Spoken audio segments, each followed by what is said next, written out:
Hello YouTube! Today in the Night Librarian, I'm bringing you an August book haul.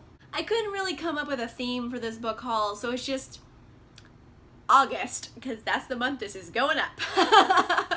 Alright, since I don't have a theme, I don't have anything interesting to say, let's just get into the books I've been picking up lately. This was sent to me by the publisher Entangled, and this is Deadlock by Cherrie Lynn. And basically it's like hackers, political intrigue, saving people, suspense, and sexy results. Like, I don't think I need to say much more than that because I think that said it all. But I'll read like the blurb because the publisher did send this to me. Ex-Air Force hacker Jace Adams is the best at what he does. There isn't a system he can't infiltrate or a country his team can't topple. But when he finds Lena Morris, the woman he hates most in the world, on his doorstep, the last thing he wants to do is help her. Or is it really Lena? Dun dun dun. Lindsay Morris can't believe her twin sister Lena is missing, with only a cryptic text to find the man Lena once betrayed. But as easy as Jace is to look at, getting him to agree to help her find her sister is a lot harder. He refuses to put his team at risk until they find out the enemy they're facing may be one they have in common. As Lindsay and Jace race against the clock to save her sister, their shaky truce begins to morph into a fire they can't control. But their lack of trust might be exactly what gets them killed. Dun dun dun! I love to read the back of a romance novel cover as if it's a summer blockbuster. It's endlessly amusing to me. And this one is great for that. It is suspense, it's romance, it's gonna be sexy, it's got hackers in it. It's like sexy hackers, which don't always exist in real life, but they do exist in movies, so that's this book. I also picked up Surrender of a Siren by Tessa freaking Dare. Okay, you guys know I love Tessa Dare. And there are a few Tessa books I still haven't read because there's a lot of books in the world and sometimes you can't always do the thing you love, which is Tessa Dare for me. So I am going through some of the back catalog that I haven't read yet.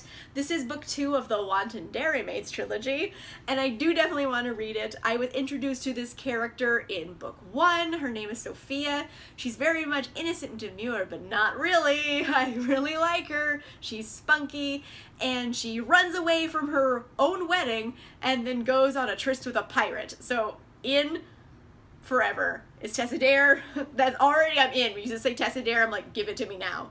But then you have this one with pirates and like feisty ladies and mistaken identities, and I'm like, I'm so in. I want all of it in my soul. So this one, I love it already. Can't wait to read it.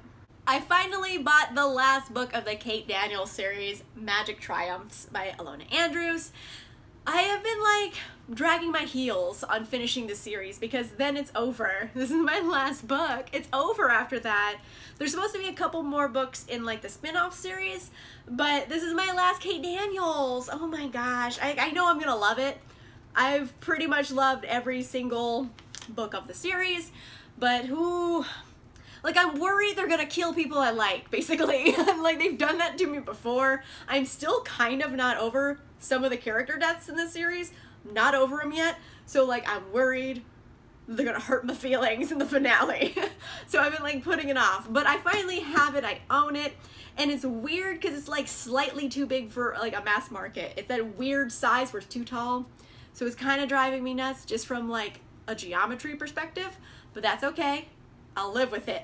I'm very excited to read this when I get to it. I picked up Meetcute by Helena Hunting.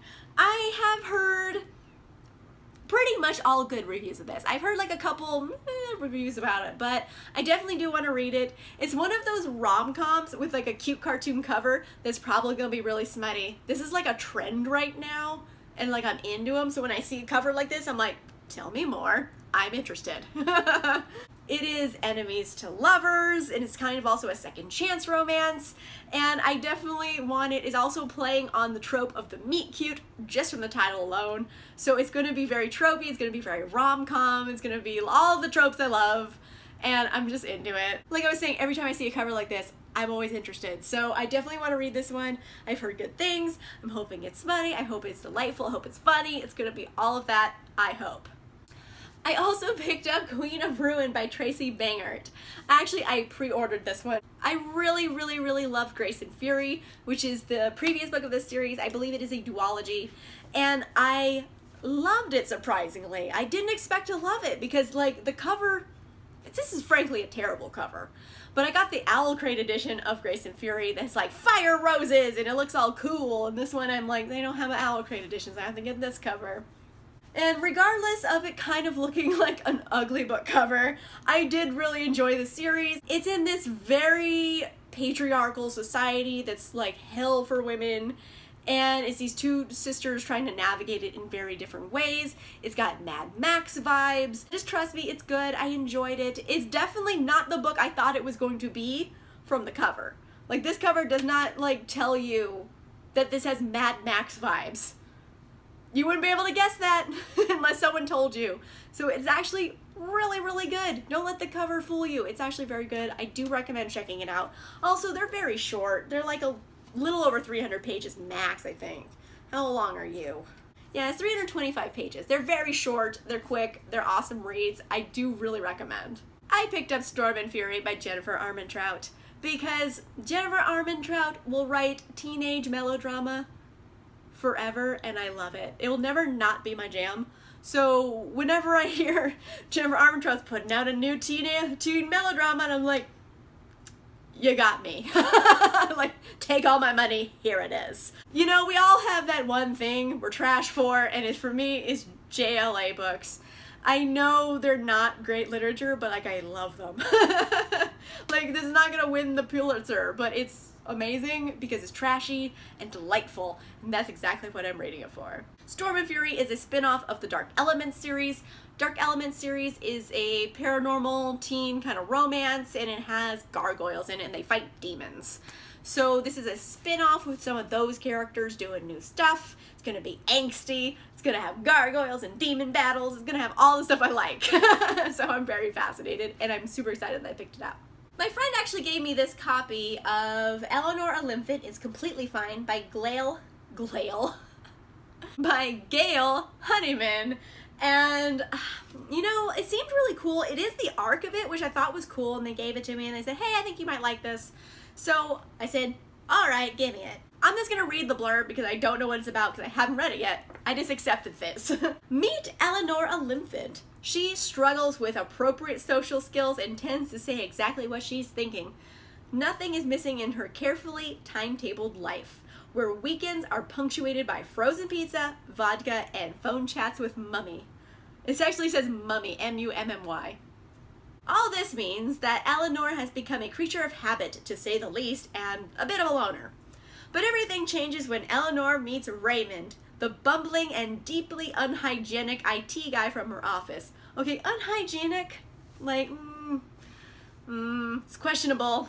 When she and Raymond save Sammy, an elderly gentleman who has fallen, the three rescue one another from their lives of isolation they have been living. And ultimately, it is Raymond's big heart that will help Eleanor find the way to repair her own profoundly damaged one. Eleanor Oliphant is Completely Fine is the story of a quirky yet lonely woman whose social misunderstandings are rigidly ingrained routines could be changed forever if she could bear to confront the secrets she has avoided all her life. And if she does, she'll learn that she too is capable of finding friendship and even love after all. It's more of like a bittersweet rom-com because I feel like this is going to be a drama. It's going to have very sad things in it where I'm going to cry about stuff, then I'm going to feel silly for crying, but it's going to do that to me. But I'll also probably laugh. It's going to be heartwarming. And I don't know, I think it's more literary fiction than it is rom-com. But my friend thought I might like it, so hey, I have a book. I picked myself up a copy of Inspection by Josh Malerman. I have been dying to read another book by Josh Malerman because I read Bird Box, which was freaking incredible. I loved it. It's genuinely terrifying, so well written. I love the writing style, so I've been like very intrigued in seeing another Josh Malerman book. Like maybe that book is very singular and the writing style for that book is self-contained to that book, or is it going to translate to other books? Is that like his style in general or just for that book? So I have Inspection. This is his latest book and it's kind of creepy school in the woods with kids and science experiments, and is Lord of the Flies like, and I'm hoping it's gonna be creepy and spooky and give me all like the scares I'm looking for, because I really want to read another book by him, and I'm hoping it's equally as good, or you know, maybe even better than Bird Box, who knows, but I'm very excited about this one. Holy shit. A bunch of my friends and I, we all had a book swap night, and I got a copy of The Priory of the Orange Tree by Samantha Shannon for free. And that's how I felt when I saw it at the book swap. I was like, no one's taking this. I am taking this. I got very excited. It is super long though. Oh, you know what? It's 830 pages. I thought this was well over 1,000. Like, look at that. Look at that. That's like nearly 3 inches in depth. Like, that is a thick book. It's thick. But I have heard good things about it. Like, this is like, whew, this is gonna be an undertaking to read, because this is so long, but I assume it has dragons and orange trees. Or do they mean the color or the fruit? I don't know. I guess I'm gonna have to read this.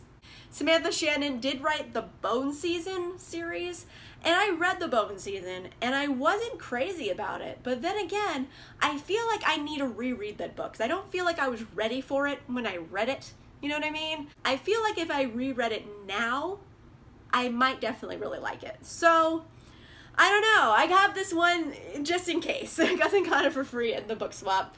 And it is a book that did catch my eye. I'm definitely happy I own it. I am intrigued. I am excited. It's going to be an undertaking to read, but I might do that. Last book I picked up lately is The Hidden Power of Fucking Up by the Try Guys. Oh my goodness. The Try Guys. I love the Try Guys. They're some of my favorite YouTubers. They're just like whimsy and happy, and they do silly stuff. Like, it's perfect if you just want to turn beta waves on in your brain and you don't have to think. Like, it's perfect videos for that. I love them, and part of me feels like slightly proprietary towards them because they're all live in Los Angeles, and like I see them around regularly. Like, I see Eugene around all the time in West Hollywood. So it's like, I feel like, you know, like they're my neighbors and they're making cool content. I know I don't really know them. I've talked to Eugene a few times, but that's it. The rest of the guys I don't really know, but they all live local and I see them around sometimes. And I get like really excited. So I'm like, I watch you on the internet. And then I feel like I'm a creep. So I don't say that, but I think it. Anyway, they wrote a book, and it's The Hidden Power of Fucking Up. And I am fascinated by it. I did go to the Grove where they had signed copies, so I do have a signed one. And yeah, I'm just excited. It's like a little memoir. I do kind of want to pick it up. I want to just hear them read their own little stories. It's going to be like a book version of their YouTube channel, and I'm like kind of excited about it, strangely. Whew, those are some books. I have been lucking into books lately, like the book swap. I've gotten a lot of secondhand books, a couple of the books I pre-ordered well in advance, so I got them for very cheap. So yeah, I've been like getting those deals on these books, and I'm very excited. There's a whole bunch of books I'm getting all in August, because it's August and I got them in this month. I don't really have a theme. Let me know in a comment down below. Have you read any of these books? And if so, what were your favorites? Do you also appreciate teenage melodrama? Let me know in a comment down below. Oh, do you like the Try Guys? I find them delightful. They're some of my favorite YouTubers. Let me know what your favorite YouTubers are that aren't booktubers. Like, what do you like to watch that aren't books? Let me know in a comment down below. If you like this video, make sure you give it a like. And if you want to see more videos, make sure you subscribe. And I'll see you guys soon. Bye!